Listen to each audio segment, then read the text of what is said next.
We have seen how we can use truth tables to assess an individual proposition or statement and to compare propositions or statements. We can also use truth tables to evaluate arguments for validity or invalidity. Let's look at this argument here. If high school graduates are deficient in reading, they will not be able to compete in the modern world. If high school graduates are deficient in writing, they will not be able to compete in the modern world. Therefore, if high school graduates are deficient in reading, then they're deficient in writing. Here we have an argument with two premises and a conclusion.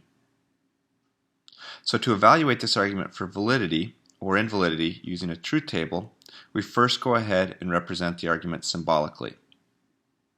And the argument has the following statements. We use R to represent high school graduates deficient in reading. We'll use C to represent compete in the modern world, and W to represent high school graduates deficient in writing. So when we put our argument into symbolic form, it's going to look like the following. With our first premise on the left, separated from our second by a single slash, and we use two slashes to indicate the conclusion. Now, since we have three statements in our argument, our truth table is going to be 8 lines long. So we begin to construct it, and we have R first, and since it's 8 lines long, we'll have true 4 times in a row, half of 8, and then we represent C, and it will have 2 trues in a row, half of the 4 from R, and then finally W, which will have half of the 2 trues from C, 1, or alternating true, false, true, false. Our next move is to then go ahead and transfer our truth values over to our argument, and so it will look like the following. And now, of course, we begin to determine the truth value of the main operator for each of our premises and for our conclusion. We start, of course, with our tildes, and so if we have a tilde C, we go ahead and change the truth values for it. So we're going to change from truth to false and false to true, as we've done here. And we'll do it for our other statement that's also negated, our other tilde C. And now we can then go back to our first premise and complete it. So the truth value for the conditional is going to be the following.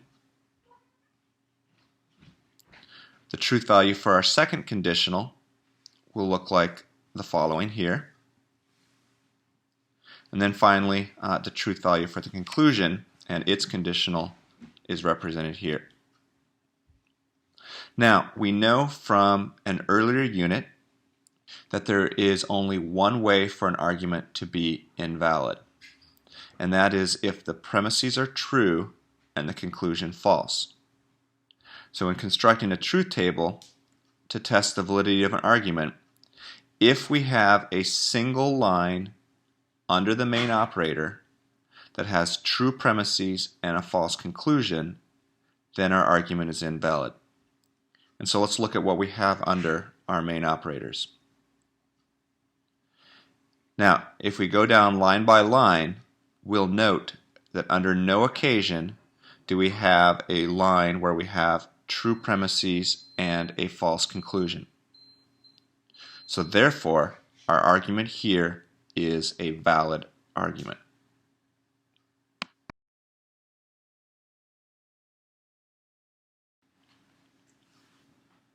You've perhaps begun to realize by now that truth tables can become rather cumbersome and tedious.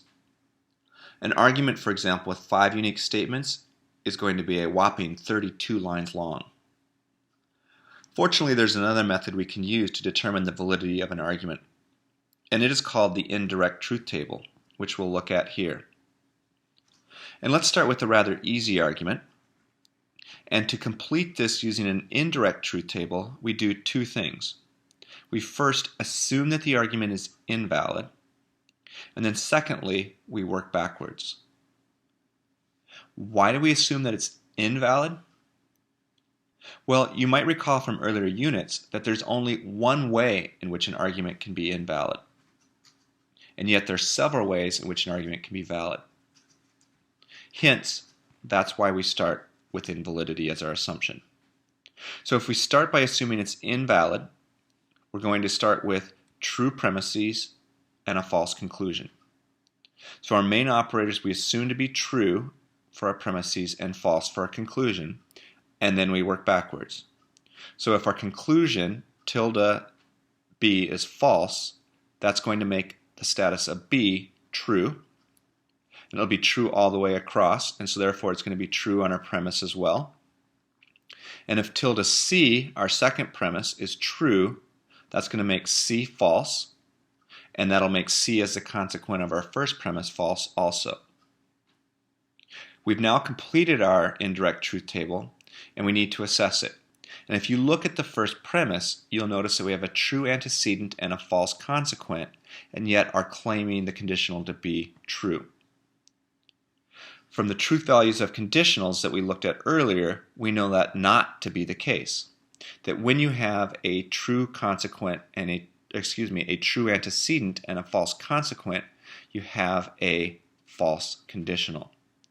So therefore we put a circle here noting that this is not the case, that we've come across a problem. And that means we've come across a problem when we've assumed invalidity here. It didn't work. Our assumption failed. And so if it is not invalid, therefore our argument must be valid. So to evaluate an argument using an indirect truth table, we begin by assuming the argument is invalid, and if the truth values can be completed all the way through, then it's invalid. Our assumption was the correct one. However, if they cannot, then our argument is not invalid, it is valid. Now, indirect truth tables come in very handy when working with challenging arguments, like this one. This is an example of an argument with 5 unique statements. So as a truth table, it would be one of those 32-line long truth tables. So fortunately, we do have another method, the indirect truth table. Yet it too can be challenging. So to begin, we recall that we assume invalidity, which we assume the truth value of the premises, the main operators, to be true, and the conclusion false, as we've done here, and then proceed to complete the rest of the truth values. Where would your next move be starting here? Pause if you need to and study the argument for a minute and see if you have a move you can make.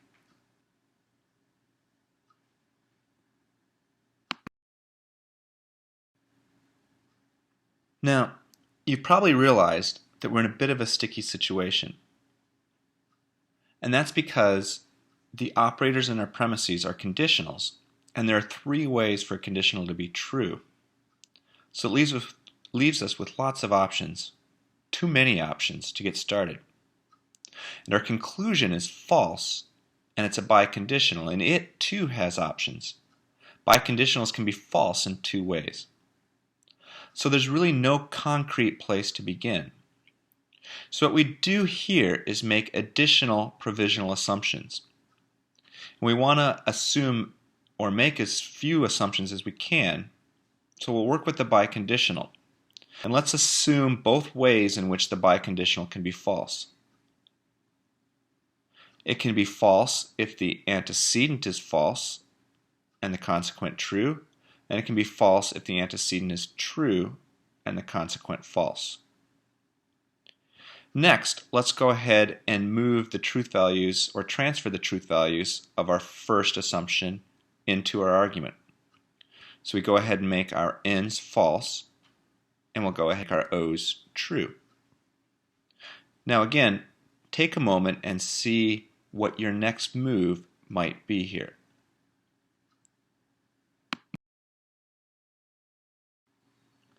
Now I hope you're taking the time to study this argument and to see what our next move might be. And so let's go ahead and look at our first premise and see if we can make a determinate move out of it. It's a conditional that's true and has a consequent that's true. We know by the truth function of conditionals that the antecedent with a true consequent can either be true or false.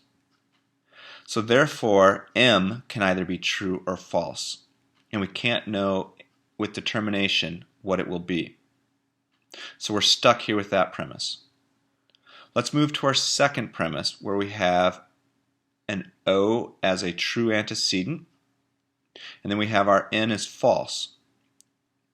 If we want to keep, and we do want to keep, the true status of that conditional as true, then we do know what P is going to have to be. We do know that the consequent is going to have to be true, and the only way that can happen is if P is true. Because P being true will make the disjunct true, and so now we have a true antecedent and a true consequent. So we can go ahead and transfer our truth value of P over to our fourth premise. Since it's a tilde P, we know it's going to be false. And here then, working with that conditional, we have a false consequent. If the conditional is going to remain true, we know that the conditional of if Q then M is going to have to be false. We'll need a false antecedent and a false consequent to keep that premise true. So therefore, we know what the truth value of Q and M is going to be. To make it false, that means Q has to be true and M has to be false. So we can then go ahead and transfer into our third premise the truth values of Q and M. And now we know that tilde Q is going to change to false. And so if with that conditional there, if tilde Q then N, if we have a false and a false, we know that that whole thing has a sense of being true. And so therefore, when we look here, we have, for our third premise, we have an antecedent that's false and a consequent that's true, which makes the whole conditional true. So that means that we've been able to consistently complete all the truth values for our assumption, which means that so far we're working with what's going to be an invalid argument. But we can't stop there because we made a second provisional assumption, and to that we now must turn.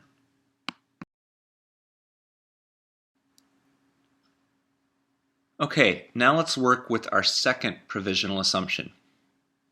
And just to clear things up a little bit, we'll go ahead and erase what we worked with earlier under our first assumption.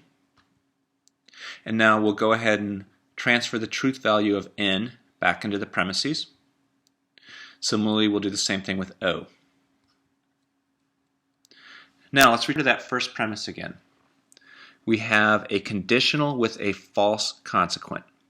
A true conditional with a false consequent. What's the only way in which we can maintain that conditional as true if our consequent is false? You got it. Our antecedent must be false as well. So our disjunct M wedge N must be false. Well, N is true, so what must M be to make the disjunct false? Well, I hope you can see by now that it doesn't matter. If M is true, the disjunct is going to be true, and if M is false, the disjunct is going to be true.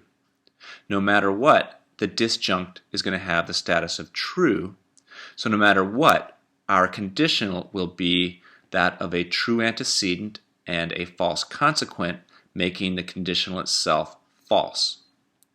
So here we've run into a contradiction. We cannot prove with our second provisional assumption invalidity. So we circle where we've run into our contradiction, and that means our argument is valid.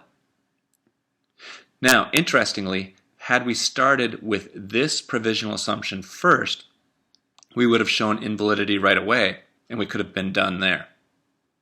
Unfortunately, we started with the other provisional assumption and had to go the longer route.